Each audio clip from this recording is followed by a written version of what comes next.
예, 오늘은 잠언 16장 계속해서 하나님의 지혜의 말씀들을 우리가 지금 상고해 가고 있습니다.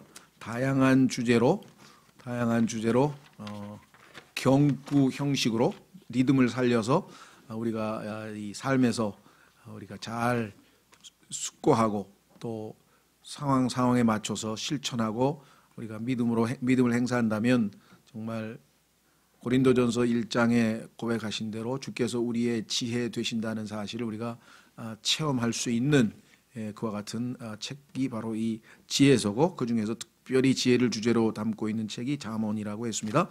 한번 확인해 보겠습니다. 고린도전서 1장 30절, 고린도전서 1장으로 가시면 예수님께서 우리의 지혜가 되신다 이렇게 써 있습니다.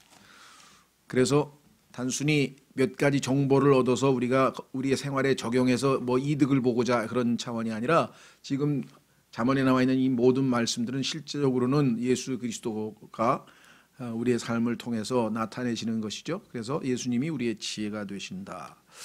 고린도전서 1장 30절, 고린도전서 1장 30절. 그러나 너희는 하나님에게서 나서, 어머니에게서 난 것은 우리의 육이고요, 하나님에게서 난 것은 우리의 영이라 그랬습니다. 우리의 속사람, 우리의 영, 하나님에게서 나서 그리스도 예수님 안에 있고 성령 침례에 의해서 성령께서 우리를 예수 그리스도의 몸 안으로 집어넣으셨죠. 그것이 바로 고린도전서 12장 13절이었습니다. 그리스도 안에 있고 예수님은 하나님에게서 나사 우리에게 지혜와 의와 성별과 구속이 되셨으니, 이것은 기록된 바 자랑하는 자는 주를 자랑할지니라 함과 같게 하려 함이니라. 여러분과 제가 삶에서 조금이라도 주님을 나타내고 주님께 영광을 돌리고 누가 봐도 훌륭한 삶을 살았다면 그것은 우리가 아니라 주님께서 우리 안에서 지혜가 되시고 의가 되시고 성별과 구속이 되셨기 때문에 가능한 것이니까 당연히 주님을 자랑해야 되겠죠. 내가 이렇게 훌륭한 신앙생활을 했다, 이것을 자랑한다면 그거는 어리석은 일이라는 것이죠. 그래서 오늘 잠언도 그냥 요거 몇 가지 배워서 처세술을 좀 익혀가지고 이런 정보를 잘 적어놨다가 상황에 맞춰서 좀 써먹어야 되겠다. 요거는 이제 세상 처세술이에요. 성경에 이외에도 보면요, 이와 유사한 처세술에 관한 책들이 지금 뭐 세고 엄청나게 나와 있습니다. 뭐 고민 무슨 뭐 걱정을 이기는 방법, 뭐 how to conquer the 뭐라나요? worriness, 이런 거. 그러니까 how to 시리즈가 막 셀 수도 없이 많아요. 어떻게 하면 뭐 걱정을 이길 수 있는가? 어떻게 하면 뭐 낙심에서 벗어나는가? 어떻게 하면 뭐 불안을 없앨 수 있는가? 어떻게 하면 그래서 how to 시리즈라는 게 인간이 뭐든지 다 할 수 있는 것처럼 착각하면서 만들어 놓은 책들이 막 어마어마한데, 약간의 처세술일 때 약간의 도움이 되겠죠. 심리학자들이 인간의 순간적인 그 치유, 우리도 그렇잖아요. 소화 안 되면 잠깐 소화제 먹으면 효과 있듯이 그런 효과가 있긴 있겠지만, 근본적으로 우리가 위를 튼튼하게 해서 정상적으로 소화를 하게 하려면 근본적인 치유는 하나님의 말씀으로 말미암아 이루어지겠죠. 그래서 그런 면에서 볼 때는 우리는 훨씬 더 유리하고 훨씬 더 강력한 그러한 이 말씀이 우리에게 있다. 자, 그래서 다시 이제 잠언으로 가서 한 구절 한번 시간 되는 데까지 아마 10절까지 20절까지 할 수 있지 않을까 싶은 생각이 드는데, 오늘 10절서부터입니다. 10절서부터 15절까지는 한꺼번에 읽겠습니다. 왜냐하면 주제가 왕이에요. 왕과 관련된 내용이 나와 있어요. 성경은 왕권 신수설이라고 하는 그 이론을 지지하는 편입니다. 그렇죠. 하나님께서 위에 있는 권세는 다 하나님이 주신 거라고 했으니까. 자, 그래서 10절, 하나님의 판결이 왕의 입술에 있은즉 재판할 때 그의 입이 죄를 짓지 아니하느니라. 공정한 추와 저울은 주의 것이요 주머니 속의 모든 추도 그분께서 지으신 것이니라. 12절, 사악한 짓을 행하는 것은 왕들에게 가증한 것이니 왕좌는 의로 말미암아 굳게 서느니라. 의로운 입술은 왕들이 기뻐하는 것이니 그들은 바르게 말하는 자를 사랑하느니라. 왕의 진노는 죽음의 사자들과 같아도, 이 사자는 메신저란 뜻입니다. 라이언이 아니고요. 죽음의 사자는 메신저. 죽음의 사자들과도 같아도 지혜로운 자는 그것을 가라앉히리로다. 왕의 얼굴 빛에는 생명이 있나니 그의 호의는 늦은 비를 내리는 구름 같으니라. 자, 그래서 얼핏 보면 11절은 왕이란 말이 안 나오고 나머지는 다 왕이란 말이 나와 있는데 11절도 왕이 정한, 다시 말하면 왕이신 주님께서 정한 우리의 경제 생활의 기본 원칙이죠. 정직하게 장사를 해야지 우리의 그 경제, 돈 문제, 더 직접적으로 아주 얘기하자면 돈 문제에 관해서 하나님 앞에 정직하지 못하면 결코 하나님께 복 받을 생각을 하지 말라. 얄팍한 수단으로 순간에 어떤 그런 것들을 우리가 참 쉽지 않죠. 예. 뭐 저도 과거에 좀 부끄러운 이거 그 뭐라 그러나요? 집을 사고 팔 때 요즘에는 실거래가로 다 써야죠, 그렇죠? 근데 예전에는 실거래가로 쓰는 게 아니라 복덕방에서 아예 그 공시지가라 그래가지고 세금 매기는 그 가격으로 판 것처럼 다 작성을 해놓으니 이거 사인 안 할 수도 없고 그 가격으로 팔지는 않았는데, 예를 들면 다행히 요즘은 그래도 실거래가로 해서 양심이 좀 덜한데, 그때는 이거 사인을 해야 되는데 어차피 여기 이걸로 세금이 나와요. 그러니까 이거 쓰는 목적이 세금을 내기 위한 건데 세금 내는 가격으로 쓰는 게 뭐가 잘못입니까? 그건 이제 조금 깨름직했지만 아이고 주여 하고 이제 쓰기도 하고. 그러니까 이 사회 제도라는 게 이런 편법을 하기가 좀 많잖아요. 그래서 아주 또 지나치게 의인이 돼서 막 그렇게 할 필요는 없지만 정직하게 하나님 앞에서 양심껏 하는 것은 얼마나 중요한 것인가. 그렇죠? 자, 그래서 11절도 살펴보겠습니다. 자, 우선 10절. 하나님의 판결이 왕의 입술에 있은즉 재판할 때 그의 입이 죄를 짓지 아니하느니라. 일반적인 원칙으로 하면은 그러면 이 세상에 있는 왕들이 전부 다 하나님의 왕이 말하는 게 곧 하나님의 판결이냐? 얼핏 보면 그런 것 같죠? 예. 그게 가장 이상적이란 얘기예요. 실제적으로는 올바른 왕이라면 그렇게 가능한데 다 그렇진 않죠. 아주 엉터리 왕들도 숱합니다.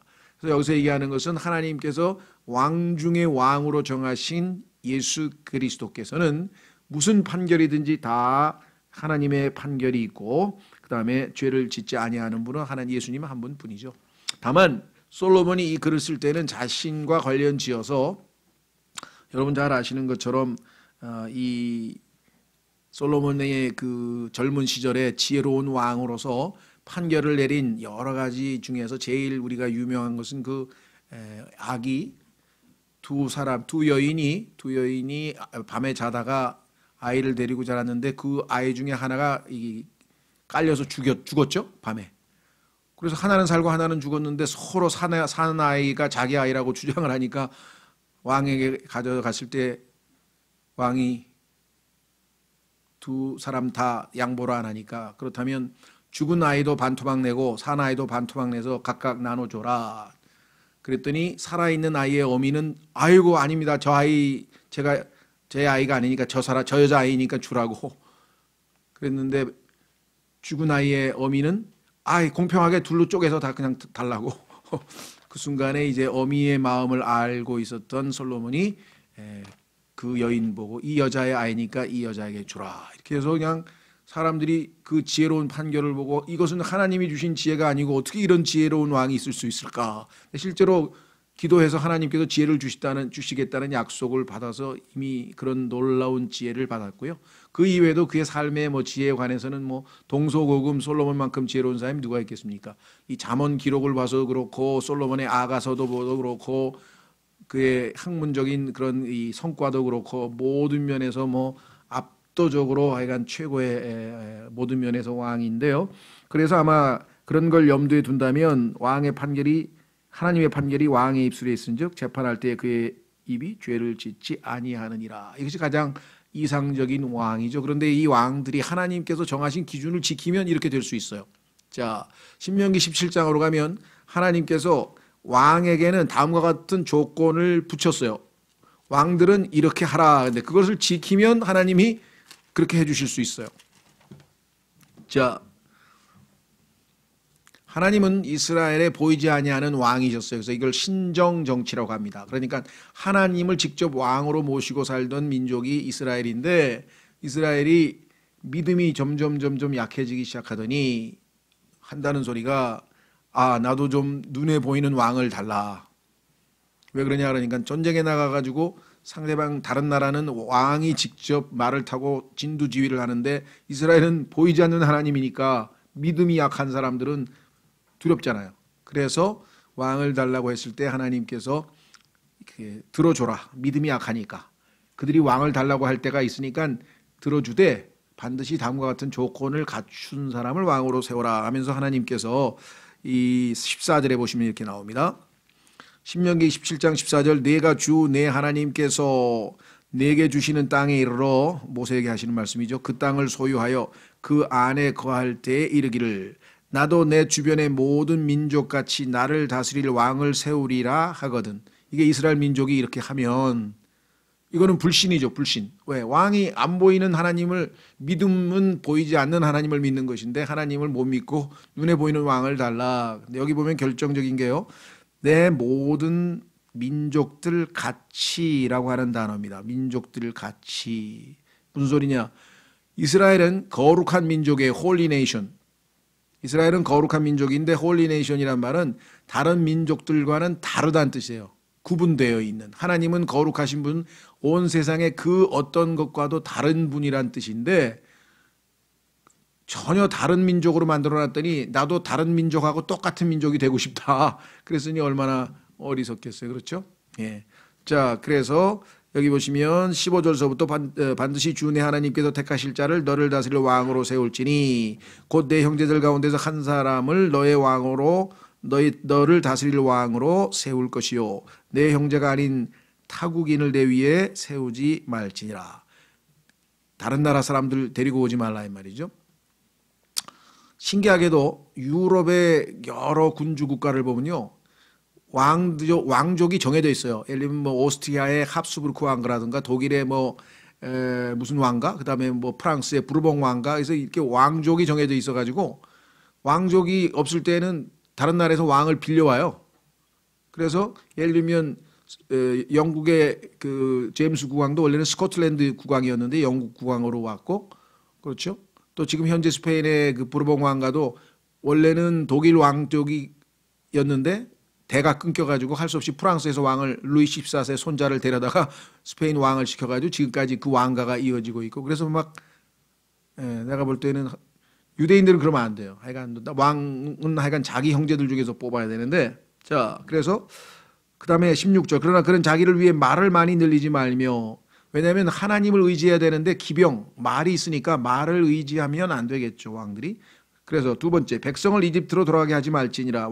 말 사러 보내지 말라. 두 번째 주께서 너에게 말씀하시기를 너희가 이후로는 그 길로 다시는 돌아가지 말라. 왜? 이집트는 세상인데 세상을 의지하고 하나님을 의지하지 않는 방식을 원치 않으신다. 17절 또 그는 자기를 위해 아내를 많이 두어 자기 마음이 돌아서지 않게 하며, 한 사람의 아내를 있어도 마음이 돌아설 판인데 지금 아내를 많이 두면 어떻게 되겠습니까?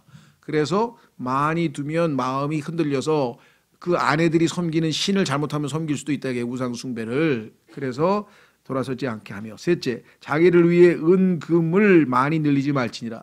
세 가지를 하지 말라 그랬어요 하나님께서. 근데 솔로몬은 이 세 가지를 싹 다 어겨버렸네. 18절 그가 자기 왕국의 왕좌에 앉거든 그는 자기를 위해 레위 사람 제사장들 앞에 있는 그것에서 이 율법을 책으로 한 권 필사하여 평생토록 자기 곁에 두고, 요즘으로 치면 성경을 옆에다 딱 두고, 모르겠어요. 황교안 씨가 대통령이 될라나 어쩔라나 모르겠는데 그 양반은 뭐 전도사에다가 뭐 성경을 많이 읽는다니까 성경대로 하겠지. 성경 신명기도 잘 알고 잘은 모르지만, 자 어쨌거나 평생토록 자기 곁에 두고 그 안의 것을 읽어서 주 자기 하나님 두려워하기를 배우며 이 율법의 모든 말과 이 법규를 지키고 행할 것이니라. 이렇게 돼 있죠. 그리하면 그의 마음이 자기 형제들 위로 올라가지 아니하고 교만하지 않는다. 이게 모든 왕들이 교만해서 하나님 앞에 멸망당하는데 교만하지 아니하고 그가 명령에서 떠나 오른쪽으로나 왼쪽으로나 치우치지 아니하리니, 극좌, 극우 이렇게 안 나가고 항상 중도적인 적절한 하나님의 길을 갈 것이다. 이로써 이스라엘 한가운데에서 그와 그의 자손들이 자기 왕국에서 자기 날들을 길게 하리라. 왕국을 하나님께서 허락은 하시되 다음과 같은 조건하에 허락하셨어요. 그래서 이런 조건을 잘 지키는 왕은 하나님께서 그에게 하나님의 판단을 집어넣어줘요. 그러나 엉터리 왕도 물론 숱하게 많죠. 따라서 궁극적으로는 예수 그리스도에게 해당되는 구절이다. 10절. 그러니까 모든 왕은 말하는 순간 그게 곧 하나님의 말씀이 되느냐? 절대 그런 뜻은 아니라는 거죠. 하나님께서 정하신 조건을 갖춘 왕이라면 당연히 그렇게 우리가 평가를 할 수가 있겠죠. 나중에 예수 그리스도께서 왕이 되시면 정확하게 여기 10절서부터 15절에 나와 있는 모든 조건을 완벽하게 갖춘 의로우신 왕이 될 것은 분명하다. 그렇죠? 그래서 이 유대 민족의 마지막 왕으로서 예수 그리스도께서 다윗의 왕좌에 오르실 것을 성경에서 말씀하셨고 그분이 1000년 동안 통치하실 것을 말씀하셨죠. 자, 11절 공정한 추와 저울은 주의 것이요 주머니 속의 모든 추도 그분께서 지으신 것이니라. 여기에 대해서는 뭐 성경에 많은 구절이 있지만 이미 우리가 상식적으로 자 성경에 보면요 하나님께서 무게와 측량의 기준을 만드신 분입니다. 하나님께서 그 기준을 만들었기 때문에 그것을 속이려고 하거나 뭐 조작한다거나 이런 것은 하나님께 죄를 짓는 것은 너무나 명백한 사실이죠. 또 구약의 율법에서도 이 문제에 대해서 아주 엄격하게 우리가 얘기하는 613가지 율법이 있는데요. 그 율법 속에는 십계명이라고 하는 헌법이 들어있고 나머지에는 형법, 상법, 민법 뭐 모든 법들이 위생법까지 다 들어가 있어요. 그중에 소위 말하면 상법에 해당되겠죠. 상거래, 상법에 해당하는 부분에 보면 이와 같이 추를 만들거나 이렇게 무게 단위를 잴 때 저울이나 이런 것들을 속여서는 안 된다고 하는 사실을 거룩하신 하나님 앞에서 그런 짓을 해서는 안 된다는 것을 명백하게 곳곳에다가 밝혀놓고 있다. 어떤 한 미국의 목사님이 한 설교를 들어보니까 거기에 그렇게 얘기를 했더라고요. 자기가 거의 40년이 넘게 50년 가까이 신앙생활을 했는데 자기가 본 바로는 그리스도인들이 세상 사람들에게 간증을 올바른 간증을 통해서 아 정말 당신들이 믿는 하나님 참 훌륭하십니다 이렇게 해야 되는 게 올바른 삶인데 그렇지 않고 하나님께 신성모독 예수 믿는 자들이 저게 뭐야 라고 하는 그 가장 많은 흔한 죄가 뭐냐 그러니까 재정 문제에 있어서의 돈 문제에 있어서의 부정직이다. 자기 경험으로는 그렇대요. 그게 아마 이제 미국의 자본주의니까 그런데 글쎄요, 막 우리나라도 뭐 모르겠어요. 뭐 제가 통계를 잘 내보질 않았으니까 그러나 상당한 부분 이것도 뭐 우리나라도 뭐 해당되지 아니할까 그런 생각이 좀 듭니다. 그렇죠? 우리가 뭐 세금 내는 문제서부터 시작해 가지고 하여간 우리가 최대한 뭐 세무사에게 얘기를 해서 세금을 다 적게 내는 게 좋죠. 그러나 만약에 무슨 이상한 편법을 써가지고 아주 이런 명백하게 불법 행위라는 이런 것들은 정말 해서는 안 되는데 뭐 이런 얘기를 해야 될까 말까 모르는데 과거에 그런 얘기를 하더라고요. 누구가. 지금도 그런지는 잘 모르겠어요. 자, 우리가 기부금이라는 게 있잖아요. 기부금에 대해서는 면세 혜택이 뭐 있잖아요. 뭐 그래가지고 이 그 기업체라든가 이런 사람들이 처음에 이제 교회에 찾아와서 우리가 이 교회에 예를 들면 뭐 5천만 원을 헌금을 하겠다. 그 대신 이 서류에는 우리가 10억 원을 기부했다고 써달라. 10억 원 기부받은 영수증을 하나 써달라. 그러면 우리는 5천만 원을 주겠다. 뭐 이렇게 해서 기업에서 거래를 했는데 거기 6억에 넘어간 교회들이 상당히 있었대요. 그럴 거 아니에요. 이거 생으로 그냥 뭐. 그래서 이 사람은 탈세가 뭐 예를 들면 10억에 대해서 뭐 5억이 세금이 나와야 되는데 뭐 훨씬 적게 나올 수도 있잖아요. 뭐 기부금을 10억을 냈으니까 거기서 막 뭐 이런 식으로 해서 예전에는 기업체들의 머리 좋은 사람들이 교회를 이용해 먹었는데 그거를 알고 일부 교회는 또 기업체를 찾아가서 우리가 해줄 테니까 좀 내라고 또 장사까지 하신 분이 계셨대. 일부겠죠. 하여간 그런 얘기를 세무서에 있는 사람들이 얘기를 하면서 기독교를 가장 싫어하는 사람들이 세무서원이래. 왜? 그런 편법으로 하여간 세금 떼어먹고 뭐 이런 사람들이 많대요. 참 부끄러운 얘기지만 뭐 그리고 그들이 정말 거듭난 그리스도인이냐 이건 또 별개의 문제죠. 어쨌거나 하여간 이름이 이제 기독교 이름으로 행해지다 보니 그래서 이 문제는 우리가 하나님 앞에서 하여간 심각하게 좀 받아들여야 될 문제인 것 같습니다. 자, 세 번째 12절 사악한 짓을 행하는 것은 왕들에게 가증한 것이니 그렇죠. 하나님은 왕은 반드시 의롭게 다스려야 하느니라 하고 사무엘상에도 얘기하고 하나님은 의로우신 통치자인데 불의하면 사악한 짓을 행하는 것은 왕들에게 가증한 것이니 왕좌는 의로 말미암아 굳게 서느니라. 사악한 짓을 하는 거짓 왕들은 사탄을 마귀가 세운 거짓 왕들이고 이스라엘 왕들 중에는 악한 왕들이 엄청 많았죠. 놀랍게도요. 북왕국에 한 20여 명, 남왕국에 한 북왕국에 한 25명, 남왕국에 한 17, 8명 되는 것 같은데 양 왕국에 북왕국 왕은 처음부터 끝까지 다 나쁜 왕이에요. 북왕국 이스라엘은. 남왕국은 한 17, 8명 중에서 6, 7명은 선한 왕으로 나와요. 하나님께 순종한 왕으로.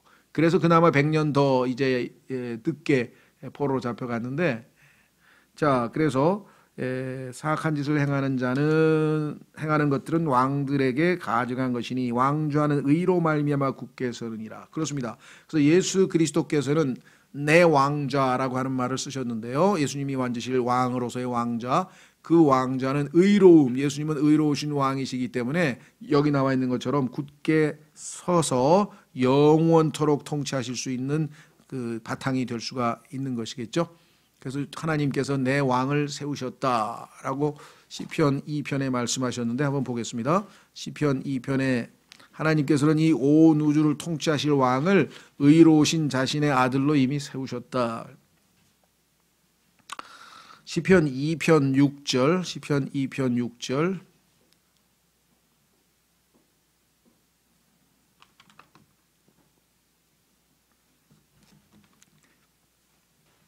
그럼에도 내가 이미 내 왕을 내 거룩한 산 시온에 세웠노라 하시리로다. 그렇죠. 온 우주의 왕은 이미 정해져 있습니다. 따라서 어떻게 해야 되느냐? 10절. 그런즉 오 왕들아 이제 너희는 지혜로울지어다. 이 왕 밑에서 지혜로운 왕이 되어라. 이 왕을 본받는 왕이 되어라. 땅의 재판관들아 너희는 교훈을 받을지어다. 두려움으로 주를 섬기고 떨며 기뻐할지어다. 그 아들에게 입맞추라. 그 아들이 왕이라 이 말이죠. 그리하지 아니하면 그분께서 분노하사 그분의 진노가 좀이라도 타오를 때에 너희가 길에서 벗어나 망하리로다. 그분을 신뢰하는 자들은 다 복이 있도다. 오늘 잠언 16장 20절에도 보면요. 그분을 신뢰하는 자는 행복하도다 그랬는데 이 행복하도다는 것이 바로 복이 있도다는 것과 같은 뜻으로 성경에서 해석이 되어 있어요. 자, 다시 돌아오셔서 13절. 의로운 입술은 왕들이 기뻐하는 것이니, 그렇죠? 정직하고 올바른 말을 할 때에 왕들이 기뻐하는 것이니 그들은 바르게 말하는 자를 사랑하니라 그랬습니다. 올바른 왕은 아첨하는 신하를 좋아할 리가 없겠죠. 잘못된 왕, 거짓된 왕은 아첨을 좋아할지 모르겠으나 하나님께서 인정하시는 왕은 의로운 입술은 왕들이 기뻐하는 것이니 그들은 바르게 말하는 것을 사랑하느니라고 했습니다. 그래서 이상적인 왕에 대한 자격 요건들이 여기 쭉 나와 있습니다. 자, 그래서 사무엘 하로 가서 하나님께서 다윗을 통해서 왕들은 어떻게 해야 되는지 한번 확인하고 또 14절로 가겠습니다. 사무엘 하에 가시면 다윗이 마지막 죽기 전에 하나님께서 자신에게 하신 말씀을 전달하는 내용이 나옵니다. 그 안에 하나님께서 왕에 대한 조건을 이렇게 말씀하셨어요. 사무엘 하 23장. 사무엘 하 23장.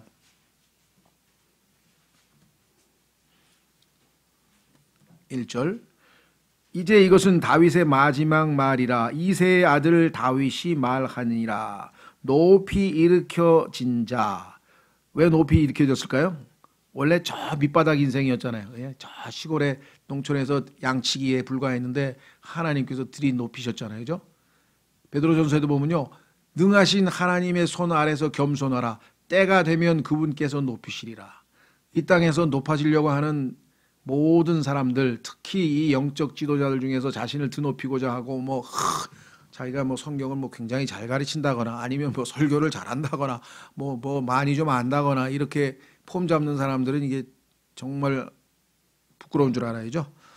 다윗은 자신을 높이지 않았습니다. 하나님께서 높이 일으켜진 자, 야곱의 하나님에게서 기름 부음을 받은 자, 이스라엘의 달콤한 시편 기자가 이르기를. 하나님께서 야곱에게 이와 같은 칭호를 주셨네요. 얼마나 멋진 칭호입니까? 일으켜졌어요. 하나님이 일으키셨죠. 그다음에 기름을 부음을 받았어요. 하나님께서 그에게 책무를 맡기셨어요. 그다음에 달콤한 시편, 하나님 앞에서 시를 통해서 하나님께 영광 돌리는 찬송을 하고 하나님께 기쁨을 드리는 시를 지어 바쳤다. 이거 얼마나 감사한 일입니까?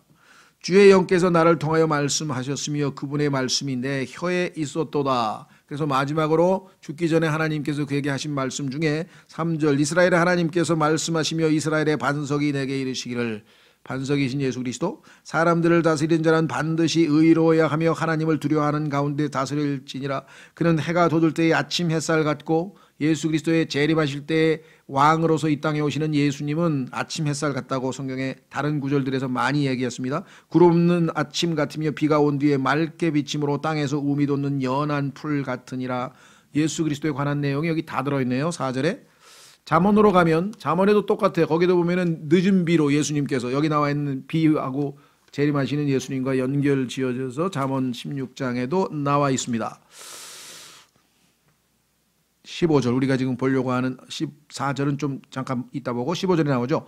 왕의 얼굴 빛에는 생명이 있나니 그의 호의는 늦은 비를 내리는 구름 같으니라.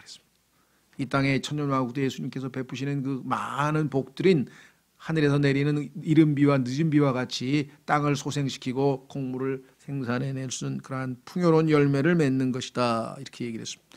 자, 그래서 우리는 이제 의로우신 왕이신 예수 그리스도에 대해서 계속해서 더 나아가도록 해보겠습니다. 자, 반면에 왕의 진노는 죽음의 사자들과 같아도 왕이 진노하면 뭐 우리도 조선시대에도 사약을 내리면 죽어야지 어떡하겠어요. 그렇죠? 또 어떨 때는 목매달아 죽게 하는 그런 아주 엄한 벌을 낼 때도 있고요. 또 우리나라에는 뭐 예전에 보니까 말인지 소인지 몇 마리가 그냥 이렇게 사지를 막 그런 엄청나게 잔인한 수법으로 죽는 그런 것도 있고 뭐 칼로 뭐 목을 치는 것도 있고 하여간 뭐 온갖 종류의 그렇죠. 그래서 왕의 진노는 죽음의 사자, 죽음을 가져오는 메신저 같아도 그렇게 진노한 왕을 또 가라앉힐 수 있는 지혜로운 사람이 있어요. 여기 나와 있습니다. 지혜로운 자는 그것을 가라앉히리로다. 자, 그래서 성경에 따르면 솔로몬이 진노해서 이 자신의 부하 중에 요압이라든가 또 시므이라든가 이런 사람들이 다 사형당하는 장면이 나옵니다. 왕의 명령에 따라 죽음을 당하는 내용이 성경에 나오죠. 다윗도 그 사울의 죽음에 대해서 거짓말로 자기가 지어서 얘기한 그런 아말렉인이라고 하는 자가 거짓 보고를 한 걸 보고 죽인 것을 우리가 또 보게 되고요. 반면에 여기 나와 있는 현명한 사람도 있어요. 여기 나와 있죠. 어떤 사람이냐? 지혜로운 자. 지혜로운 자는 어떤 사람이냐? 가라앉혀요. 진노를. 참 우리말도 말 한마디가 천냥빛을 갚는다 그랬는데 어떻게 지혜롭게 말을 했는지 하여간 진노가 가라앉아서 그것을 면하게 할 수도 있는 상황이 나옵니다.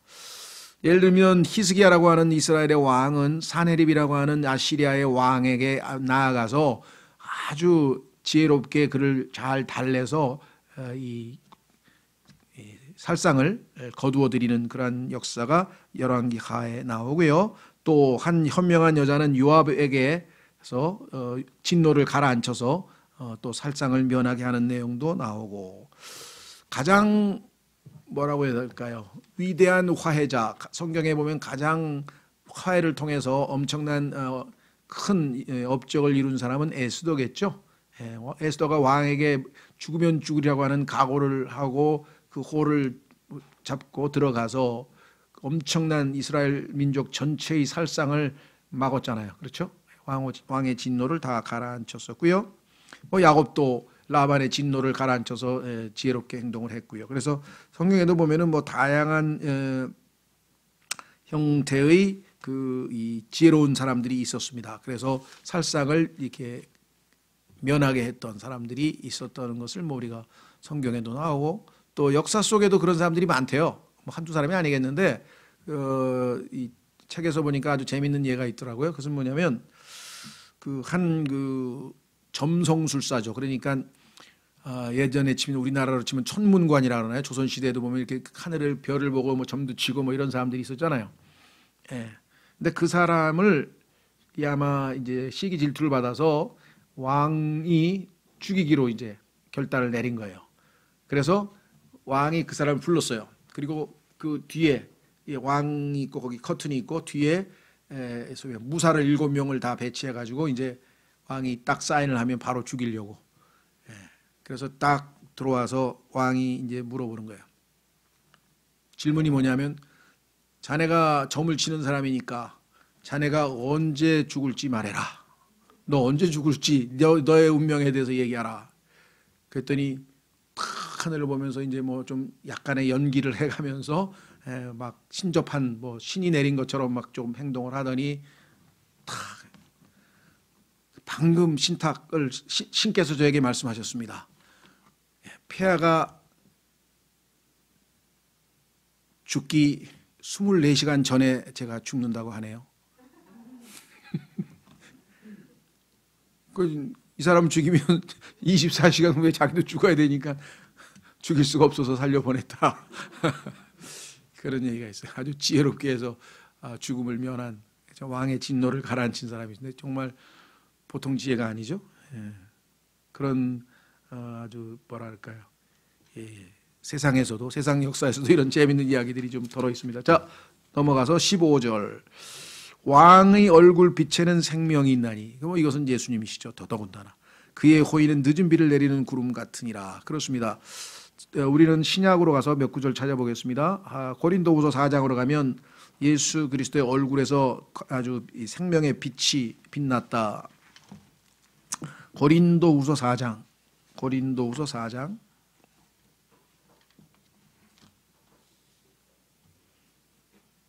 3절부터 보겠습니다. 고린도후서 4장 3절서부터 만일 우리의 복음이 가려졌다면 그것은 잃어버린 자들에게 구원받지 못한 사람들에게 가려졌느니라. 그들 속에는 구원받지 못한 사람들, 잃어버려진 사람들에게는 뭐가 있느냐? 이 세상의 신이 믿지 않는 자들의 마음을 가려서 복음의 빛이 비치질 못해요. 하나님의 형상이신 그리스도의 영광스러운 복음의 빛이 그들에게 비치지 못하게 하였느니라. 방해꾼이 있었죠. 우리는 우리 자신을 선포하지 아니하며 오직 주 되신 그리스도 예수님과 또 예수님으로 인하여 너희의 종된 우리 자신을 선포하노니 빛에게 명령하사 어둠 속에서 빛을 비추게 하신 하나님께서 창세기 1장 3절에서 빛이 있으라 하고 명령하신 그 하나님이죠. 빛에게 명령하사 어둠 속에서 빛을 비추게 하신 하나님께서 창세기 1장 3절에 그 하나님께서 우리 마음의 빛을 비추사 예수 그리스도의 얼굴에 있는 하나님의 영광을 아는 빛을 주셨느니라. 그래서 우리가 이분이 예수님, 이분이 하나님이시구나, 이분이 나의 주님이시구나, 이 빛을 통해서 우리가 예수 그리스도를 믿게 된 거지 뭐 우리가 똑똑해가지고 이분이 하고 한 게 아니라는 거죠. 그래서 베드로도 그랬죠. 사람들이 나를 누구라 그러냐? 뭐 엘리야라 그럽니다. 누구라 그럽니다. 너희는 나를 누구라 그러냐? 주는 그리스도시요 살아계신 하나님의 아들입니다. 그랬더니 뭐라 그러셨어요? 역시 수제자답구나. 베드로, 너는 수제자마저. 그게 아니고 요나의 아들 시몬아, 너가 이것을 알게 된 것은, 이것을 너에게 계시한 것은 하늘에 계신 내 아버지가 너에게 계시하였기 때문에 내가 누구인지를 네가 알게 된 것이다 하면서 바로 지적을 하셨죠. 여기 나와 있잖아요. 빛에게 명령하사 어둠 속에서 빛을 비추게 하신 하나님께서 우리 마음에 빛을 비추사 예수 그리스도의 얼굴에 있는 하나님의 영광을 아는 빛을 주셨느니라 그랬습니다. 자, 그래서 다시 돌아오시면 잠언 16장 15절 왕의 얼굴 빛에는 생명이 있나니 그의 호의는 늦은 비를 내리는 구름 같으니라. 시간이 없어서 우리가 찾지는 않지만 늦은 비를 찾으면 성경에서 항상 문맥이 예수 그리스도의 재림 때입니다. 예수 그리스도의 재림 때에 있는 상황이 늦은 비, 이른 비, 햇빛, 빛이 비치면서 3년 반간의 아주 장기적인 오랜 가뭄에서 이제 땅이 소생하게 되는 그러한 이른 비와 늦은 비를 내리시는 것이 하나님 예수님의 재림과 밀접한 관계가 있는 자연 현상으로 성경에 자주 나온다 그렇습니다. 자, 그래서 16절 지혜를 얻는 것이 금을 얻는 것보다 얼마나 더 나은가? 명철을 얻는 것이 오히려 은을 택하는 것보다 더 낫도다. 뭐 이 설명이 필요 없겠죠. 이게 지혜가 얼마나 더 소중한지에 대해서 앞서서 얼마나 반복을 했는데 이번에도 비유를 아주 적절하게 했습니다. 세상에서는 은금이죠. 금과 은. 금과 은은 내게 없어도 주 예수 그리스도의 이름으로 명하노니 일어나 걸어라 하면서 베드로도 은과 은보다 훨씬 더 뛰어난 하나님의 권능으로 사람을 치유했던 것을 사도행전에서 우리가 보게 되고요. 자, 그래서 16절은 뭐 우리가 이미 여러 번 반복해서 우리는 전적으로 동의하는 말씀이니까 17절 곧바른 자의 큰 길은 악을 떠나는 것이니 자기 길을 지키는 자는 자기 혼을 보존하느니라. 그렇습니다. 올바른 곧바른 자, 원래 하나님께서 인간을 곧바로 지었지만 인간은 많은 발명을 해서 빗나갔지만 이제 예수님을 믿고 곧바른 자가 되면 당연히 악을 떠나는 것이겠죠. 그래서 자기 길, 그 가야 할 그 올바른 길, 좁은 길, 예수님께서 말씀하시는 주의 길이죠. 바로 그것이 좁은 길이고 내가 곧 길이요 진리요 생명이라고 했던 그 예수님이라는 그 길을 우리가 따라가는 것이 자기 혼을 보존하느니라 그랬습니다. 자, 여기서 혼을 보존한다고 했을 때에는 그러면은 또 여기서 뭐 주님을 잘 따라가지 아니하면 길에서 벗어나면 뭐 혼을 잃어버리느냐 보존이 못하느냐 뭐 이런 이상한 생각들 하시는 분들이 있는데 전혀 그것과는 상관이 없고요. 여기서 얘기하는 것은 우리가 주님과 함께 동행할 때 우리에게 한량없는 그분으로부터의 복을 누릴 수 있다. 그런 의미지. 여기서 구원하고 아무 상관없는 구절에서 갑자기 구원을 여기다 갖다 붙여가지고 해석을 해서는 안 된다는 것. 문맥에서 벗어나면 안 된다는 것. 자, 그 다음에 18절. 멸망에 앞서 교만이 나가며 넘어짐에 앞서 거만한 영이 있느니라. 28절은 정말 우리가 두고 깊이 있게 묵상해야 되겠죠. 어떤 사람이 멸망했다 그러면은 그 전에 교만이 있었다는 것을 성경에서 언급하고요. 어떤 사람이 넘어졌다 그러면 그 사람 앞에 그 전에 교만했다, 거만한 영이 있었다는 것을 성경에서 언급합니다. 물론 하나님께서 때로는 우리에게 이와 같은 여기 나와 있는 그런 시련을 허락하셔서 우리를 겸손하게 낮추게 하시는 징계의 수단으로 사용할 수도 있는데 여기서 얘기하는 멸망과 그다음에 넘어짐은 정말 어떻게 보면은 뭐 결정적으로 이 영원한 멸망 그다음에 넘어짐 이런 것을 의미할 수가 있어요. 그래서 구원과도 연관시켜도 되겠죠. 그래서 이 땅에서 예수 그리스도를 거부하는 것은 가장 큰 교만입니다. 그렇죠. 왜? 성경에 보니까 하나님께서 아들에 대해서 증언을 했는데 그 증언을 거부하면 하나님을 거짓말장애로 만드는 거니까 얼마나 교만하면 그렇게 할 수 있겠어요. 그렇죠? 그 다음에 성경에 욥기 41장 34절에 모든 교만한 자들을 다스리는 왕이 리워야단이라고 하는 마귀 아닙니까? 그러니까 여기서 얘기하는 것은 영원한 멸망을 의미하는 것이고 영원히 일어설 수 없는 아마 그런 것들을 언급하고 있는 것이겠죠. 성경에 보면 뭐 이런 사람들이 엄청 많습니다. 여러분 잘 아시는 헤롯도 아주 교만해서 멸망한 거 아시죠? 자기가 연설을 했는데 사람들이 야 이게 어떻게 사람의 음성이냐 신의 음성이지 그랬더니 엎드려서 베드로나 바울처럼 옷을 찢고 무슨 소리냐고 난 똑같은 너희하고 인간이다 이렇게 겸손하게 나갔어야 되는데 자기가 신인 것처럼 착각해가지고 거기에 영광에 도취해가지고 하나님께서 벌레를 보내서 그냥 즉사해버리지 즉사. 그렇죠. 아주 시범케 있었던 것 같아요. 뭐 그 다음에 아시리아인도 그렇고 마귀도 그렇고 특히 하만 같은 사람 교만하게 나 말고 왕이 존귀케 할 사람이 누구야 하면서 폼 잡다가 아주 이 단두대 자기가 만든 단두대에 달려서 죽은 사람도 있고요. 뭐 성경에 나온 사람 뭐 잘 아시니까 역사적으로도 이 독재자 이탈리아의 그 파시스트라고 해서 극우 독재자인 무솔리니라고 하는 사람이 정말 세계를 집어삼킬 것 같은 그런 교만함으로 말미암아 나중에 이 첩과 함께 광장에 거꾸로 매달려서 죽은 것으로 역사 기록에 나오고 그 다음에 알렉산더는 술에 취해서 발작하다가 이 32살에 33살인가요? 단명한 것으로 나오고 교만한 사람들이죠. 히틀러는 아예 기름을 붓고 요즘 우리나라도 가끔 하는데 보니까 불 붙여가지고 죽은 사람이 히틀러고 자살한 사람이 히틀러고 그 이외에도 뭐 롬맨, 나폴레옹 뭐 이런 사람들 죽은 걸 보면 다 성경에 나와 있는 것처럼 이 교만한 엄청나게 교만한 인간들이었던 것을 알 수 있죠. 멸망에 앞서 교만이 나가며 넘어짐에 앞서 거룩한 영이 있느니라 그렇게 했습니다. 국가도 마찬가지예요. 해가 지지 않는 나라라고 그냥 온갖 교만을 떨었던 영국은 아주 폭삭 주저앉았고요. 독일도 아주 지금 형편없이 2차 세계대전 때 한번 당했고, 일본도 한번 당했고, 그리스는 어떻습니까? 그리스라고 하는 나라는 뭐 역대 서양 문명의 최고의 아주 문명 국가였고, 뭐 철학, 사상, 철학, 뭐 예술 모든 면에서 최고였다고 하는 그 나라가 로마의 무력 앞에 아주 비참하게 굴복해가지고 아주 지금은 뭐 그리스 하면은 지금 천덕꾸리잖아요. 천덕꾸러기. 유럽에서 지금 그리스 하면은 돈 꾸러 댕기는 지금 나라잖아요. 어젠가 뭐 그 며칠 전에 보니까 아테네를 포함해서 산토리니 뭐 약간 유명한 데 많잖아요. 거기 지금 중국 사람들이 부동산으로 싹 사가지고요. 지금 전부 중국 사람 천지가 돼버린. 네. 없으니까 다 팔아야 돼. 부동산을 팔아야 돼. 나중에는 그 파르테논 신전까지 팔아먹지 않나 모르겠네요. 올림픽 경기장까지. 왜냐하면 나중에 돈 없으면 어떡하겠어요. 예. 그 그리스의 그 교만, 지혜, 필로소피아, 지혜를 사랑한다고 지혜의 여신을 숭배하던 그 자들 얼마나 비참하겠습니까. 로마는 또 어떻습니까? 뭐 로마는 뭐 그나마 좀 아직 그런지 모르지만 당대 최고의 세계 최고의 도시였던 로마도 지금 유럽에서는 가장 더러운 도시 10개 도시 중에 하나로 뽑힌다고 나오는 걸 보면 로마도 지금 그 유적지 가지고 관광객으로 먹고 사는지 지금 뭐 별거 있습니까?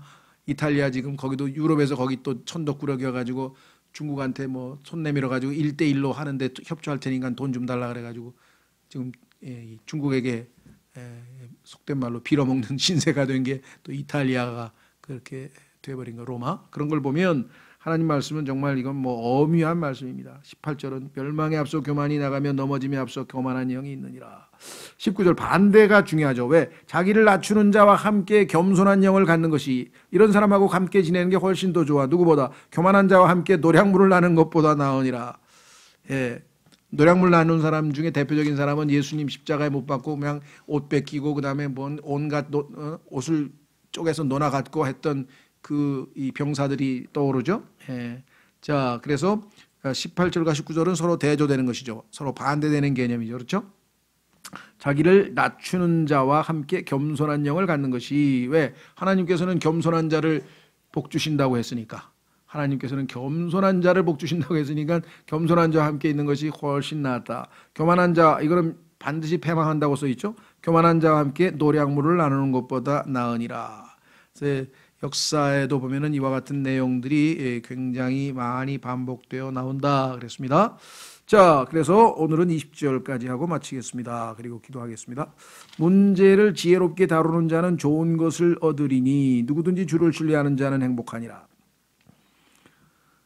문제를 지혜롭게 다루는 자, 그렇게 해서 문제가 해결이 되면, 어떤 문제를 잘 처리를 하면 좋은 결과가 나오는 것은 너무나 상식적인 것이죠. 문제를 지혜롭게 다루지 못해서 일을 엉망진창으로 만들어 놓으면 나중에 이게 뭐 결론도 안 나오고 엉망이 돼버리잖아요. 지금 뭐 우리나라 지금 국회에서 하는 일이나 뭐 무슨 북미 회담이나 모든 일들이 지금 일들을 지금 제대로 처리하지 못하고 있는 것들이 역력하죠. 지금 정치가 매끄럽지 못하고 아이가 막 치고받고 지금 성경에 보면 아주 그 일을 지혜롭게 처리한 대표적인 사람 뭐 많지만, 그 중에 엘리에셀이라고 하는 사람이 아브라함의 주인의 명령을 받고 그 아들의 신부감을 구하러 가는 그 와중에 얼마나 지혜롭게 일들을 잘 처리해서 목표를 다 이루고 이삭을 위해서 리브가를 다 잘 데리고 왔죠.